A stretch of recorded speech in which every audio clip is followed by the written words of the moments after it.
Welcome everyone. How are you? Tonight we have our panel on not-for-profit and the social impact space. We have a wonderful panel with us of WEMBA alumni. I'm Diane Sharp. I'm the Director of Admissions for the MBA program for executives in Philadelphia. And joining me tonight is my counterpart, Barb. Turn it over to her. Thanks, Diane. Barb Kraft, Director of Admissions for Wharton San Francisco. Thanks for joining us. Really excited about this topic tonight.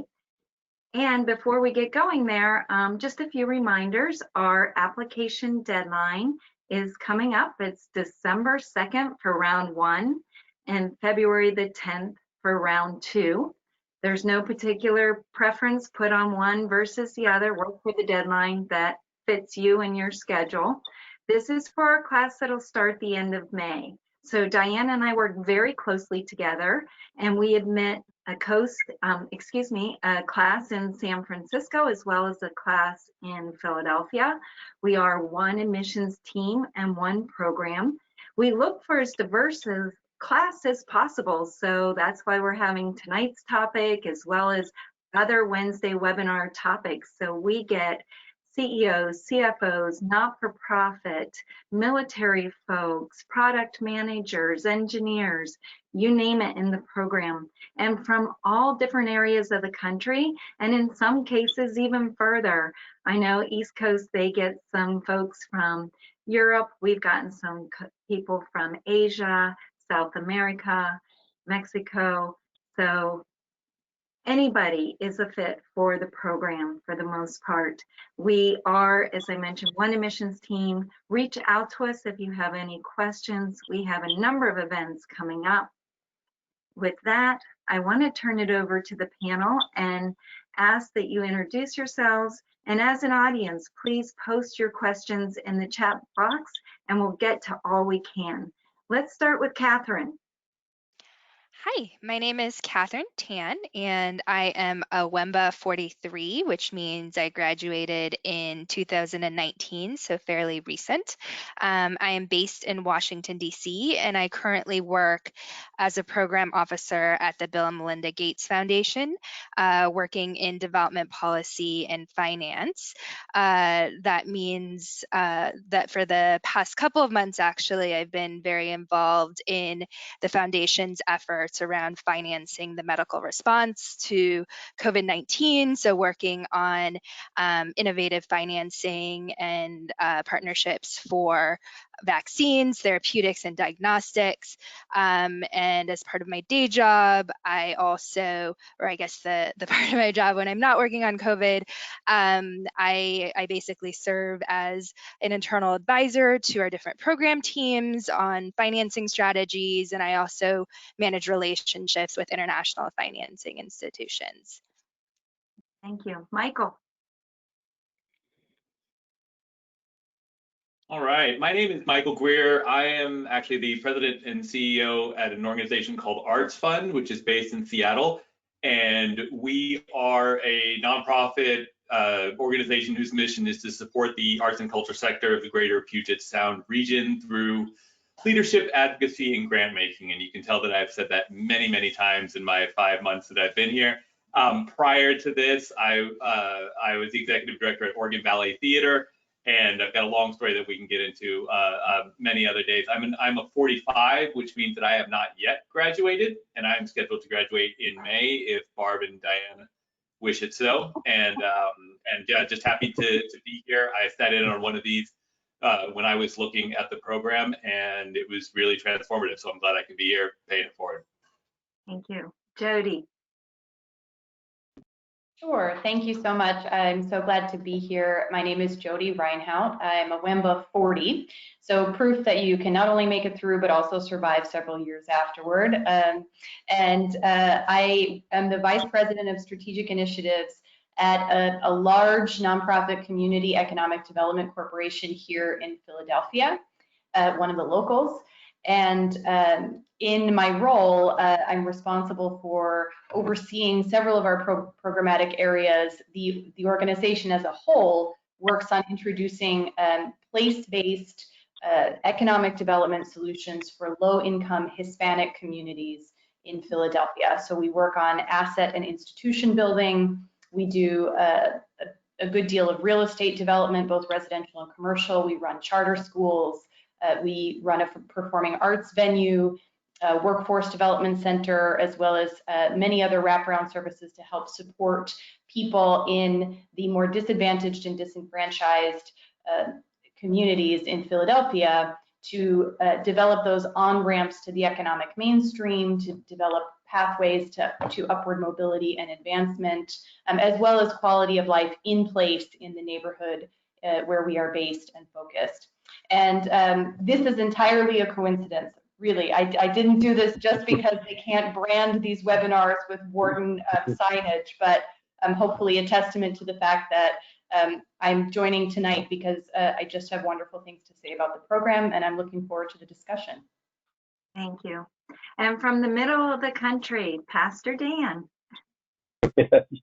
My name's Dan Jones. I'm a member of the Texas Annual Conference of the United Methodist Church, and my current appointment is to Strategic Global Missions. It's a missions organization that coordinates with different congregations and partners with ministries that are all over the world. We've got a children's home in Burma. We have a church partnership in Kazakhstan. We have a small group partnership in Cuba, and then a lot of stuff in Central and South America. I'm a 39, so I'm the old man. Beat you by 1 year, Jody. So it was 2015, and really always glad to do this, and just really appreciative of what the program offered me, and glad to pass it along. Thank you. So I want to encourage everybody who's viewing tonight to post your questions in the chat there. Barb and I will then pose them to the panelists. All right, and we can get started here. If you would, guys, each answer the age-old question: why did you choose the time in your life that you did to earn your MBA, and why did you decide to make it a Wharton MBA? Anybody can jump right in.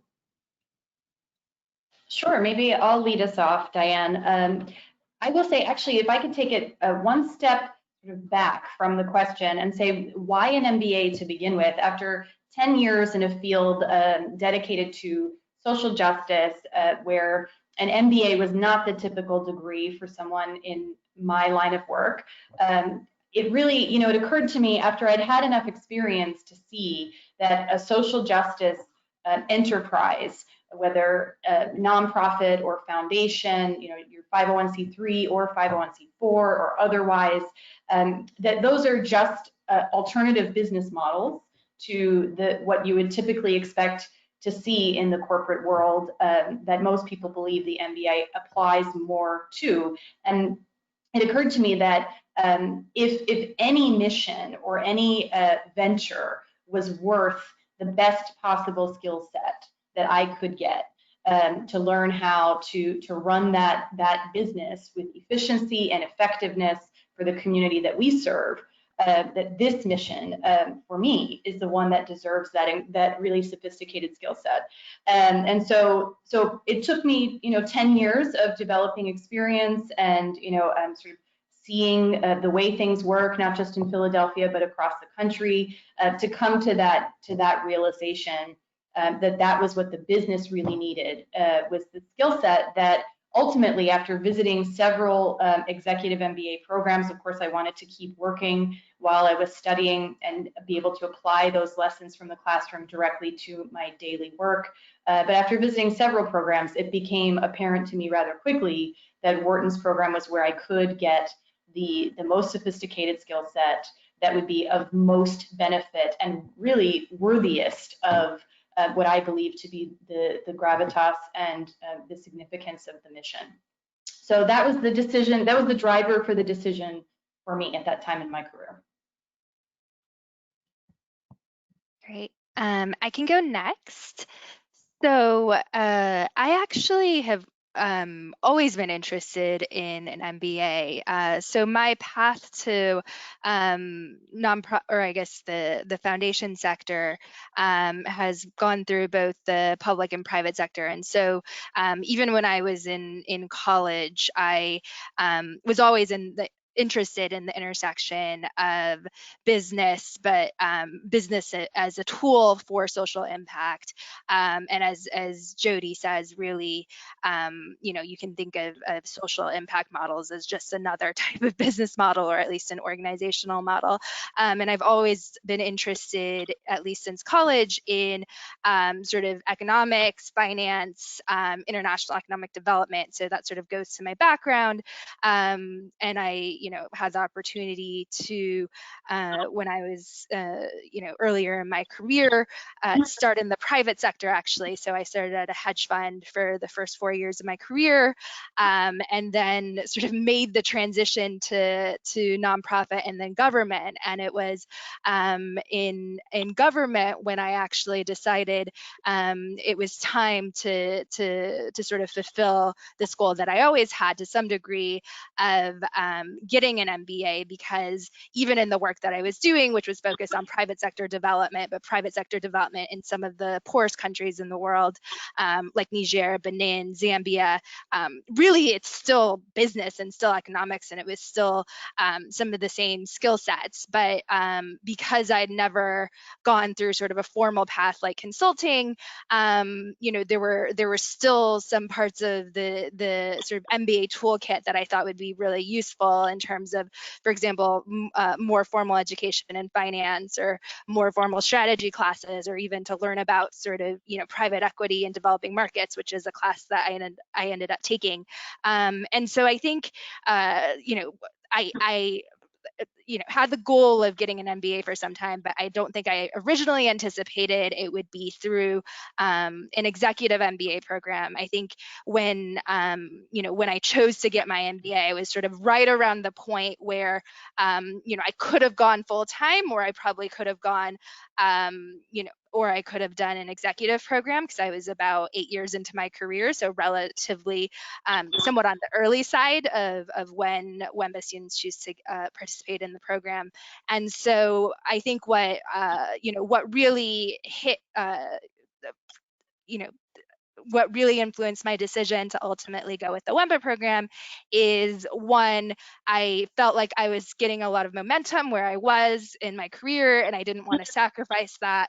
And also, what I realized was that I could, I didn't want, sort of, quite frankly, just an executive MBA. I wanted a full-fledged MBA degree. And when I realized that I could get the same amount of academic rigor and get sort of the exact same MBA degree, and also still have some of the cohort experience, really it's sort of best of both worlds, right? I mean, something has to give. So your personal life gives, but at least in terms of the benefits from my standpoint, it was the best of both worlds. I didn't have to sacrifice sort of where I was in my career, and I could still get sort of the full academic rigor of an MBA program, which is what I always wanted. So that's why I ended up going with the WEMBA program.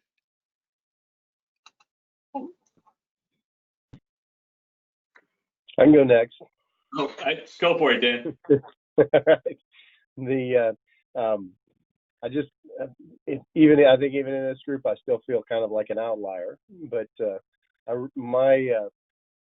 what I wanted to do, what I'm still trying to do, is redesign the operating paradigm for churches. And I think that the pandemic has really accelerated the change curve. It's not doesn't seem so out on the edge to think about online church anymore. Everybody's doing it. But more than the other part of that was just trying to reorganize the way that we operate. We have a lot of underutilized assets, and so I was looking for the MBA to solve a problem that we had in my industry, and so that was really the issue. And the Wharton brand I thought was really important for what I wanted to do. I have, and I think that to a degree it's still playing itself out. I know that the brand opens doors to places that I wouldn't get in otherwise. And change management's hard. Trying to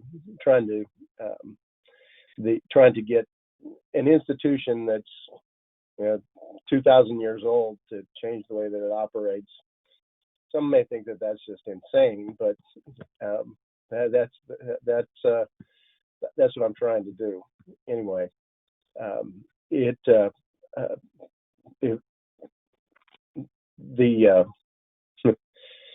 the change is maybe coming the other direction now. So I think that when I was at school, I can't remember the name of the class, but David Patrick taught a class on change management, and picked five teams out of 60 that were burning platform projects. And he said that the Methodist Church was the burningest platform he'd ever seen. So we are looking for what we do next. But anyway, all right, Michael, I stalled as long as I could for you. It's your turn. Well, y'all took all of the good words, and so forgive me if there are none left. But so for me, it was, I mean, everybody has a unique story at this program. And that's one thing that you will learn if you continue to go down this path. But mine was a cross between Catherine and Dan, in that I was a good 20 years into a very eclectic career that started out as a professional ballet dancer, that then went to degrees in economics and mathematics. And then I was working wealth management, and I was the country manager, general manager for a European commodities yard in mainland China, and lived there for about 10 years. And was kind of a lifer. I thought I was going to be doing finance or commodities in mainland China for a long time. And then I had kids, and that changed everything. And we ended up coming back to the US. My wife is from mainland, and then we came back here, and we were thinking about where to come back in. And I had some friends that were still in the arts and culture business, and they were like, you have a background now in management and kind of C-suite executive, and also you know what it's like to be on stage. You should do leadership roles on the executive side. I said, great, sure, let's do it. And I ended up in running a couple ballet organizations, and most recently I've just made that transition to a larger funding organization out here in Seattle. And the reason that I chose an MBA at this point in my life is because I had been in leadership, CEO or chief executive positions for about 7 to 8 years, but the level of organization I felt had plateaued. And in order for me to take the next step into the really A-level organizations that I wanted to be leading, it was going to take that pedigree, for lack of a better term. And on top of that, I wanted to echo both what Jody said about being able to bring the highest level of, the highest skill set possible to an industry that A, I really cared about, and B, I saw was just lacking in terms of efficiency and best practices. So when I started looking around, it became really evident really quick. I mean, I had a finance background. I sat CFA, and so there were things in my background that really made me gravitate towards Wharton. But when I was looking at what the sector needed that I was going to be operating in, and the skill set that was available in the different programs, Wharton stood out. And sometimes I shorten that all to say that Wharton is just the best. And I honestly believe that, and that is no slight to any of the other programs, but in terms of, for me, what I was looking for and what I wanted to get out of the program, I didn't apply anywhere else. I wasn't interested in an MBA.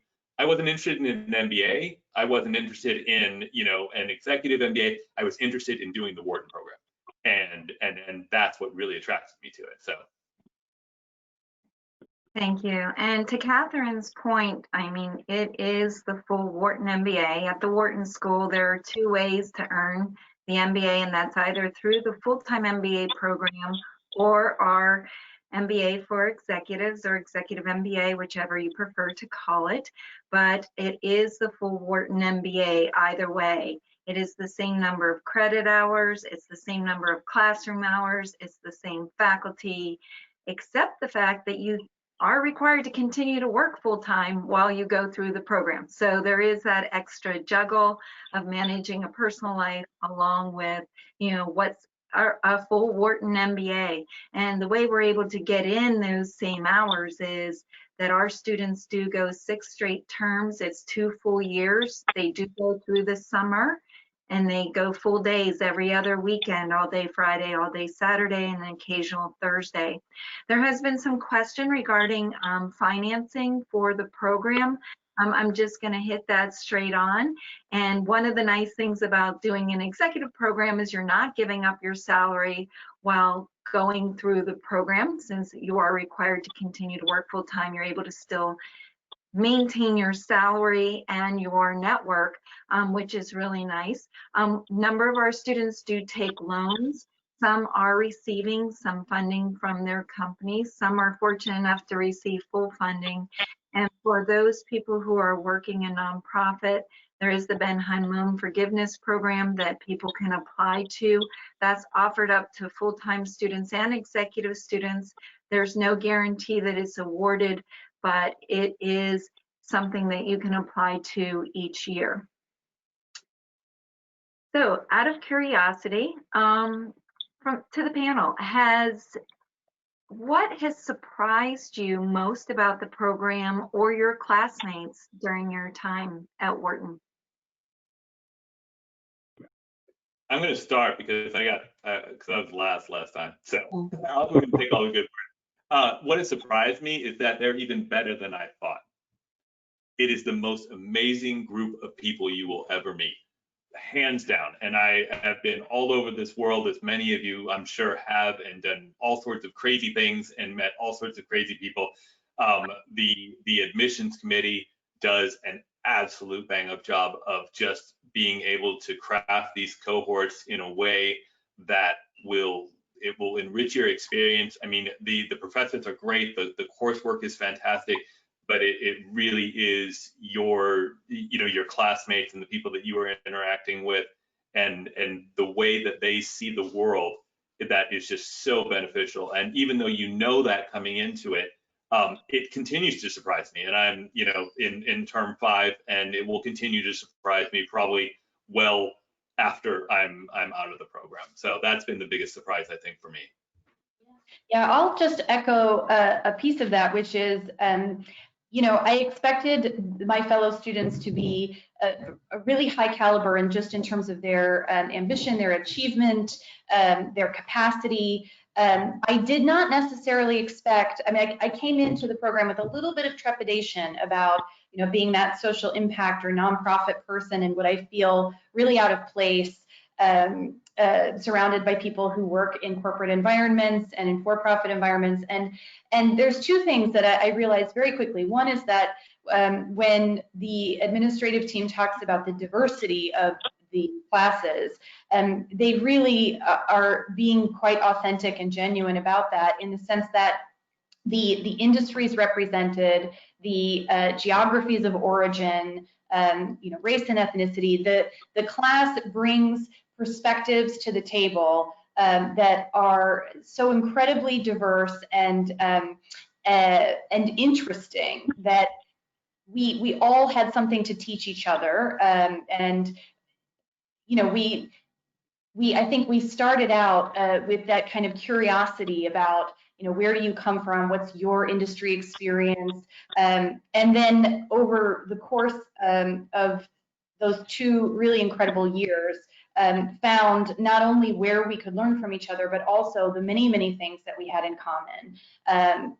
I found, and the one that of course is quite important to me, is that social impact was really important to many, many of my classmates. And regardless of industry or sector, they many of them brought with them a passion for the kinds of social justice issues that I just thought that I would be kind of, either the lone representative or maybe one of a few who are really passionate about these kinds of causes. And to the contrary, I had classmates who were, we were teaching each other things about how to get social justice work done, and not just from a business operational standpoint, but from the standpoint of, how to address an issue through a nonprofit service delivery model, or through, the setting up of a philanthropic fund, or through an advocacy and organizing model, or just all of the different approaches that were being taken to address social justice issues domestically, internationally, in various issue areas of interest to different people. And so it was really, really incredible to feel at home in that sense, that I had, in the way that I had expected to feel, that I would have to, make inroads and kind of help people understand. And people understood, why, as a person I've been in nonprofit my entire career, and I didn't have a single person in that class wonder, why I was there getting an MBA. And so that was, surprising to me, but really wonderful. And then to echo Michael's point, friendships, we say this, you may hear this from students or administrative staff at Wharton, but the friendships are lifetime friendships. I never would have expected to emerge from the program with some of the closest friends that I will have for the rest of my life. I mean, we go to each other's weddings, we see each other have children, go through life events together, and beyond, obviously, the professional support that we can provide to each other, which we do again and again and again, consistently over the years since I graduated in 2016. And one last thing I'll say, which is that as a poet rather than a quant, I was able to do the math. So a little bit surprising, gratifying, relieving potentially that I could handle that. But if you're concerned about that as a prospective student who does not have a background in finance or economics or any of those more traditionally MBA geared subjects, just know that you'll be supported, you'll be equipped, and if you're accepted, you can manage it. I think that there was a group actually that requested that we do a Bible study every day, every Friday before classes start, and that we're doing Zoom Bible study still. Same group, and I think the thing that really they really are lifelong friends. I mean, 5 years out now, and I've performed weddings for a couple of classmates, and got a request last week to come out to California for a baptism. So those things are way more than I thought I was getting out of the deal. But what I found out of our group, I think just being around the collective, there's something that just rubs off on you. And I found a gear I didn't know I had, and I think that it was the classmates that made that possible for me. I really didn't expect them to be as interested or involved or committed to kind of mission-based endeavors, but I don't think that anybody I met in my cohort wasn't. I mean, just they're smart people, they're hardworking people, and that's kind of the baseline. What really surprised me is that the level of character. It really was surprising. It was touching, and it's enduring. Yeah, so I guess echoing on the same theme of people, but maybe a slightly different take. What I really appreciated about the program was the diversity of industries. I think one of the unique factors of getting executive type MBA program as opposed to just a traditional MBA. First of all, you have people at all stages of life, which I think was great and is not something that's necessarily reflected in a more traditional MBA program. You have people who are, around 10 years into their career or 20 or 30 years into their career. And I think at each stage, people add different perspectives. I also appreciated that it wasn't just your sort of, traditional quote unquote business type of careers. I mean, we did have plenty of consultants and we had plenty of finance folks, but we also have like a lot of doctors, lots of, ex-military or current military. We had government, and even within industry, it wasn't just, finance or consulting. It was, pharma or media, and so the sort of whole range. And so I think I really appreciated that, it wasn't just sort of a more traditional business type. There wasn't like a standard archetype of person, right? As I think this panel represents. There's really folks that are each coming to the MBA experience with their own, reasons and story and rationale, and everyone's rationale is a little bit different. And I think it's also interesting because unlike in a traditional program, not everyone's there to sort of get a new job, right? I mean, some people are, but there's also a mix of people who are really taking this to sort of supercharge their trajectory in their current career. So it was just good to have that additional diversity. And I think, having that also added to the class discussion, right? Because in the discussion, you don't just get the perspective of like just the CEOs or CFOs, you also get the perspective of, if we're doing healthcare, like actual doctors, or we had like a documentary filmmaker. So I did really appreciate that, like even in such a small class, because it is a relatively small class compared to, a lot of sort of traditional programs, you were still able to get that slice of diversity. And then the other thing, I wouldn't call this a surprise per se, but the other thing I would just make a plug for that I really enjoyed as part of my experience, I did appreciate sort of some of the additional resources. I think the program made sort of a great attempt to sort of, even though you can't perfectly replicate everything you would get in terms of support if you're on the campus 24/7. For example, there's sort of an executive coaching program. So the WEMBA program, there's an opportunity to get free executive coaching, which I think is like amazing, and it's very expensive if you try to go and get that on your own. And I also appreciated the opportunity to participate in the sort of global seminar classes that the university offers, and that's really cool because you get to go to I went to Argentina to learn about sort of innovation there, but you get a cross section, and you're, it's not just your WEMBA classmates, but it's MBAs and even undergrads. So that was a really interesting experience because you have the, whole spectrum all in sort of one classroom for a week, and usually like a cool exotic location. So, yeah, I appreciated those two things.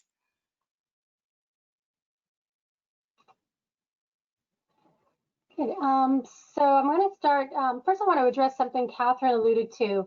The diversity of our program, it really does surprise a lot of people when they're looking at us. But I mean, we love our full-time MBA brethren at Wharton, but given if you add East and West together, we're maybe a third, fourth of the size of that cohort.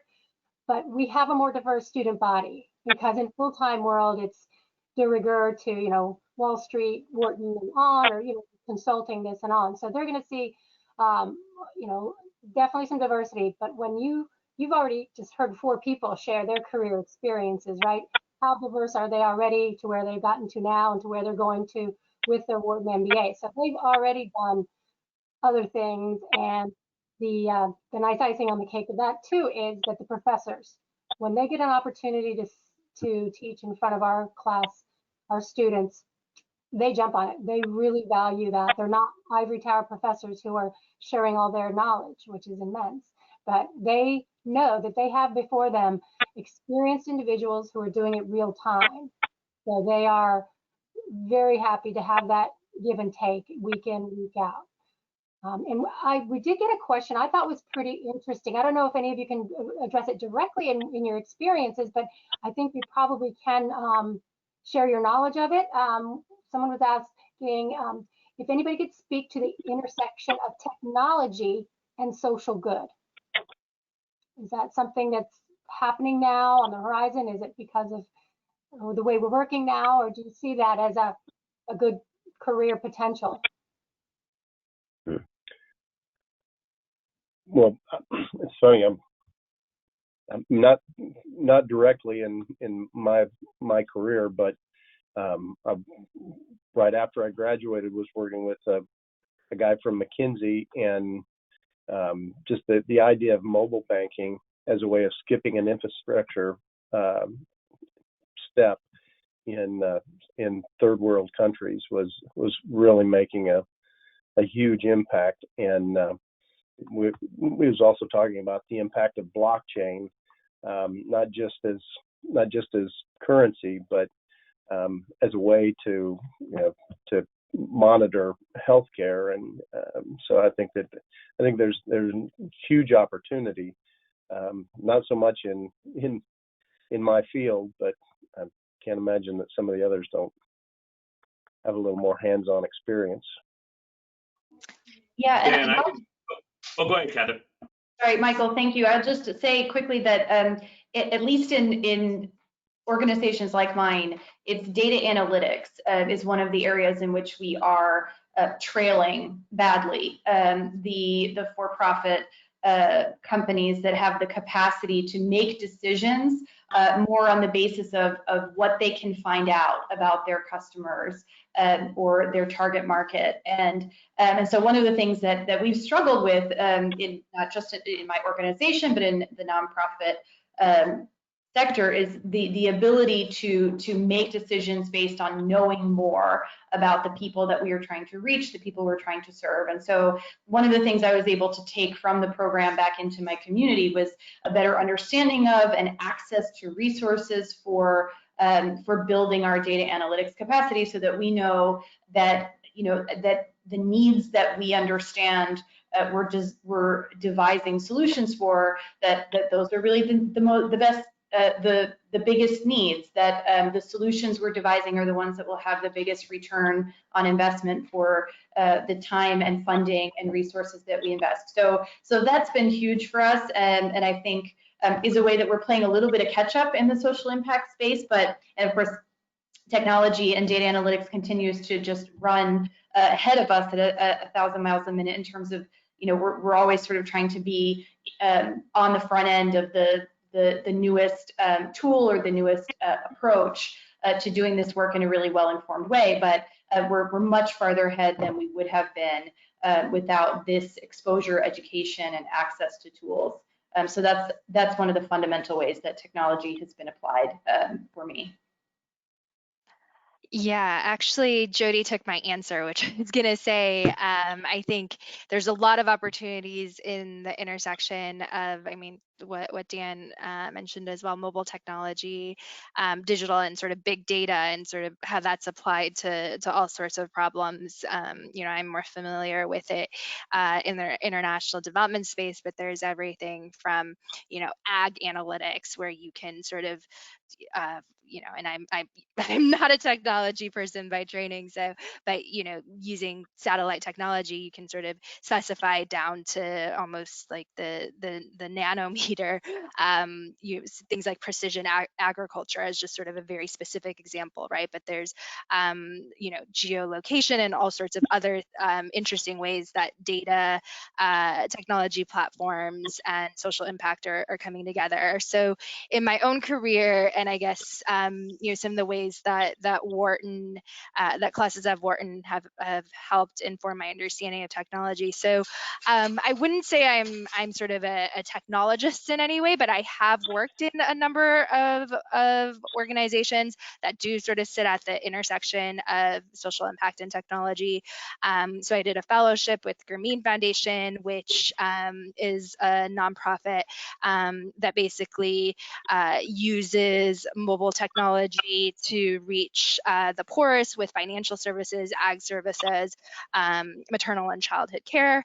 And also at the Gates Foundation, obviously technology underlies a lot of what we do, and a lot of our big bets are rooted in, if not technology, definitely science and innovation and research. And so sort of very specific example, I did in fact take a fintech class at Wharton, which was super interesting, learned about blockchain, distributed ledger technology, as Dan was talking about.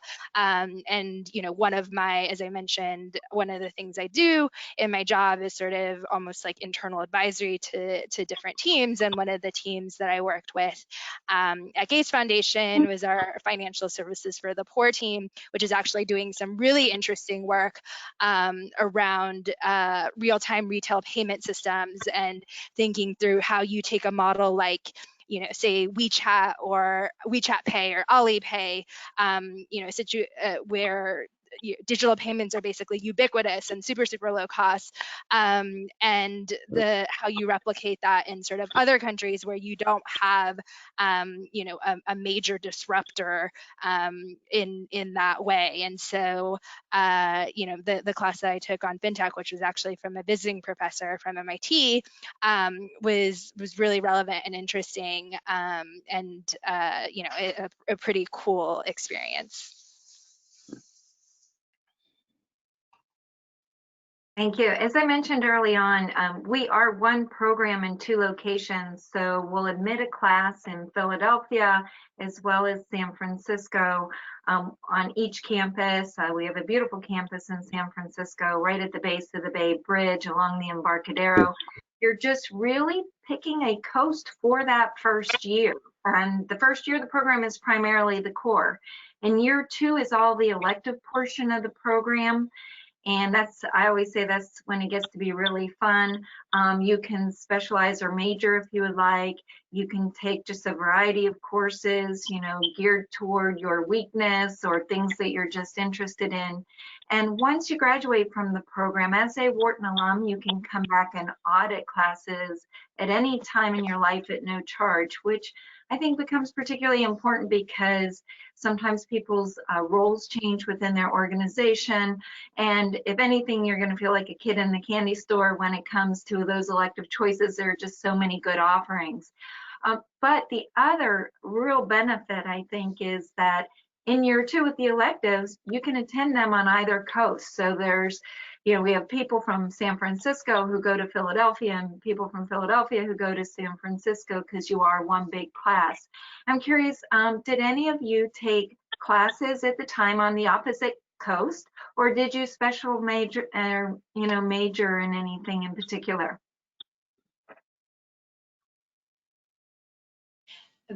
I didn't, Barbara. Unfortunately, my organization is responding to the civil unrest here in Philadelphia that's affecting the communities we serve, and I'm actually going to have to leave the discussion to join a conversation about our response to those ongoing events. So I'll let someone who did have that experience take it from here, but I thank you so much for the invitation to join the discussion and look forward to the next one. Thank you, Jody, for all you're doing. Stay safe. Thank you. Major, specialized, independent study, courses on the opposite coast. So I did not either. I haven't yet, but I will say it's also very unique for our class because we are completely digital right now. So I know that, and Barb, you may have these stats, but I would assume, and I feel like there's more students right now taking cross campus courses than probably in prior years, just because of the ease of delivery. But I know that I've really benefited from having the San Francisco campus and from having the input from Philly students that are in some of the West Coast classes. So it further compounds that that surprise question for me, and that because the cohort is so amazing as far as individuals, when you get both sides together into one room, there's just really a lot there. But no, I have not majored in anything. For those of you that are out there, like I am a little bit older than some. I've got 2 kids, family, the whole thing.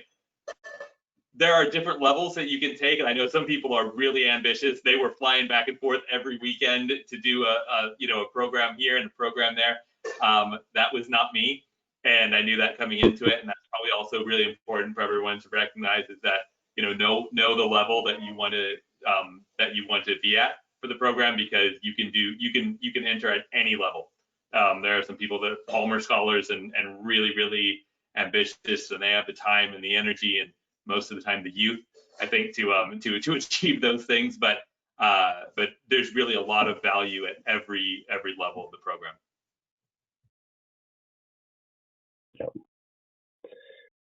No, so I have nothing to add here.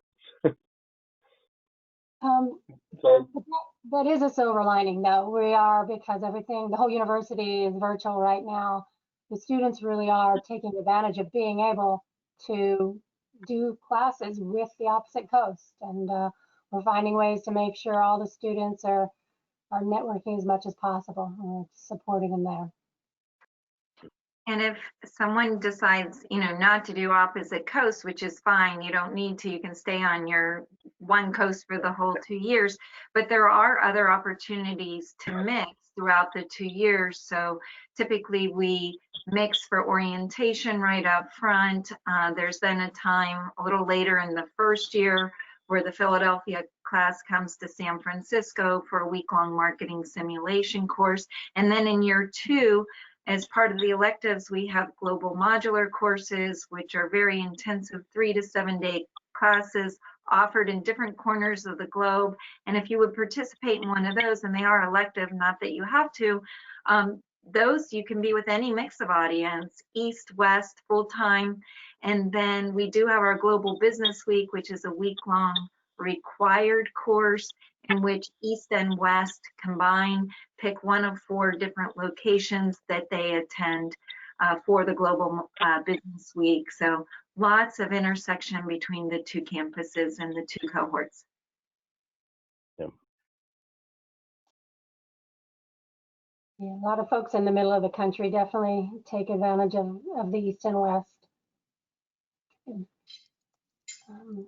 So have all of you were more or less involved in the not-for-profit space, but do you think it's possible via maybe classes you take or the network that you are now among to transition? Somebody might come from the private sector and want to get into the social impact space. How would a Wharton MBA do that? Would that be a possibility?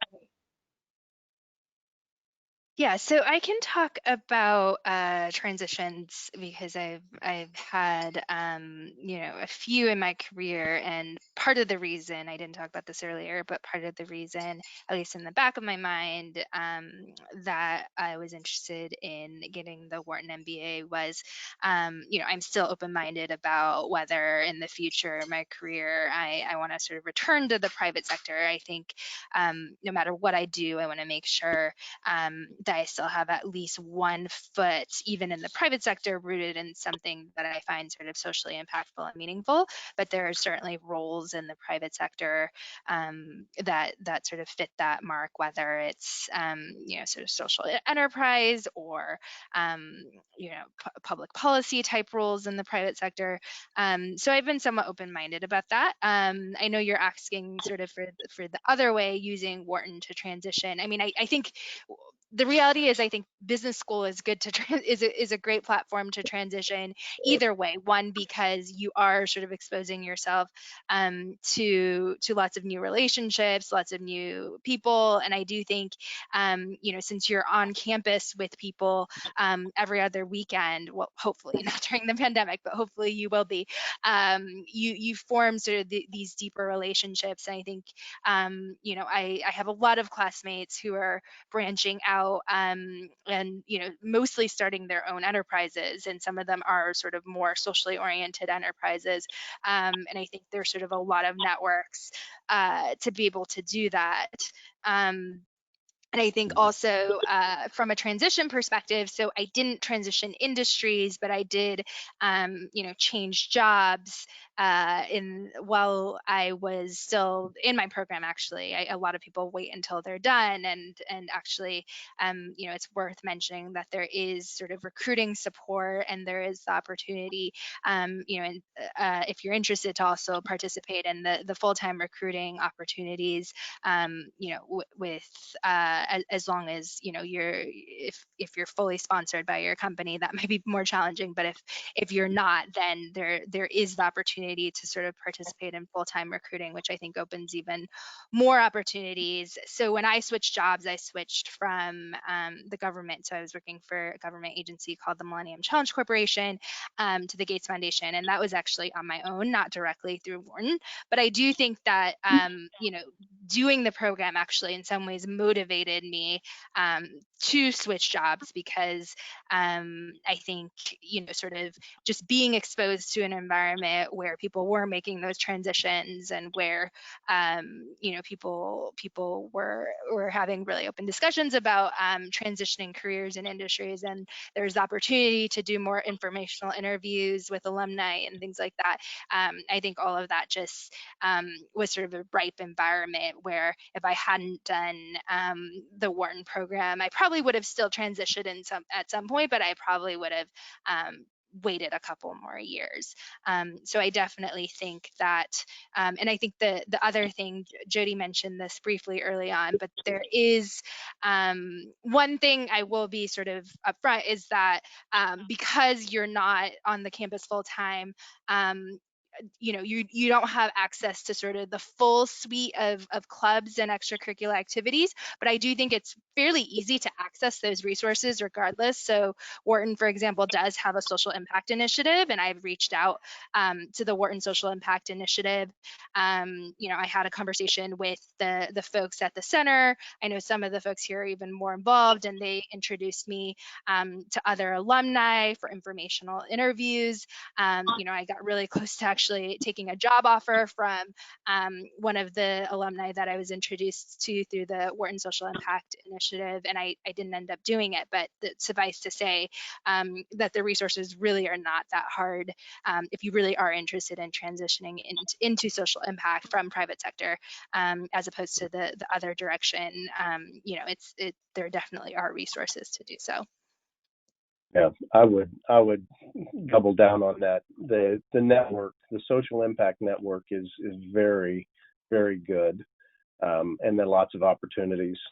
And I think that it also, if you're transitioning, I think that the brand is really helpful. If you're coming out of something unrelated, I think that the brand gives you opportunities that wouldn't be available otherwise.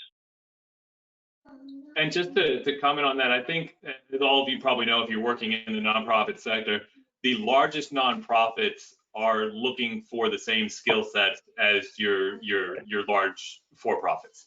There's less and less distinction between those who are running the Gates Foundation, or Rockefeller, or Ford, or Kresge, or one of these institutions as any of your Fortune 500 companies. And so they're looking for the same skill set, and to have that like you said, that name, that brand, and the skill set that comes along with that. It's not just the brand, it's the knowledge that comes along with that. Is it'll get your foot in the door, and it will also allow you to perform at those levels. So I'd say, to Catherine's point, you can go either way with it, and it's a really part of my reasoning is it's a little bit of a retirement plan for me, so that I can shift between public, private, or maybe higher ed in my later years. So, but it's a flexible degree for you. And I want to address something real briefly too, that the career services that the Wharton, the executive program has, basically Dawn Graham, Steve Hernandez in San Francisco, and Karina Myers, they are amazing. So they are basically, you have a career coach, and Catherine mentioned you have a leadership coach. You want it, you have it. And then you have people who know how to give you the tools to manage your career for a lifetime. They are going to teach you how to network, which is what Catherine said you do. You have, whether you're on the East Coast or West Coast, you reach out to those centers that are meaningful for you. And even in the full-time model, the not-for-profit companies are not coming on campus to recruit, right? Those aren't the companies that come on campus. And they're looking, the ones who do are looking for entry-level MBA. So 95% of our students are already above that. So tapping Dawn and Steve, they have so much content that they have week in, week out to share with their students. It's just an amazing resource. Yeah. And you have that Wharton family, not only within your class and your classmates, but the 100,000 alumni around the globe. And that's just Wharton. That doesn't include all your UPenn alumni, which then you'd be getting into the hundreds of thousands, and lots of alumni activity happening too. So we're real close to our hour. I'm going to ask the panel here for any parting words. And before I do that, I just want to say it is an investment of a lifetime. And with our entrepreneurs and our military folks, we do waive the application fee for you. So reach out to us before you hit submit, and we'll take care of that for you. But parting words from the panel. Yeah, I'm going to jump in and say one other thing. If you are a person of color, apply to this program. Apply to this program. All of our top level organizations, whether they're a nonprofit or for-profit, are talking about the pipeline. They are talking about the need for qualified men and women of color to rise into these executive ranks. And I could talk for days about how that is not true. The pipeline is there. We are here. We are educated. We have all the everything that we need, but we need more. So if you are thinking about this and you are a person of color, go to this program, succeed, and they will give you the tools and the support that you need in order to be present in the C-suite and in those areas. So that's my closing thought. Thank you, Michael. We do have a diversity inclusion webinar coming up as well, so join us for that too. I think my parting thoughts are that know what you want to get out of the program. I mean, going in, and if you're in a cause-based industry, there's just lots of just infinite resources available, and I think that the hardest thing for me coming out was trying to decide what to work on after it was just mind blowing, being able to see what we were doing in a different way. So it's an incredible experience, and something that really is it doesn't quit giving. It's something that 5 years in, it still feels new. Yeah, and I would just say, I mean, I definitely echo what both Michael and Dan have said. Also, I think echoing the person of color, I would definitely make a plug for women also applying to the program. I know that's something the team has really pushed on as well, and I know there are certain life-based challenges that can make it harder for women at this point in their lives to take on an executive MBA. But I do have colleagues who, I don't know how they did it, but they gave birth through the program and, continue. So there are the resources and the flexibility. But the thing I had wanted to say originally was, if you're sort of on the fence and you're not sure, maybe an MBA is not the typical path for your career, which I think for many of us on this panel, it's not. I would actually think about it from the opposite angle and say, I think in this sort of competitive environment, it's really important to distinguish yourself. So I think the MBA can be a differentiated value add relative to maybe the more typical degree or the more typical path. So I think as long as you have, a clear story and as Dan said, sort of a clear reason that you want to get it.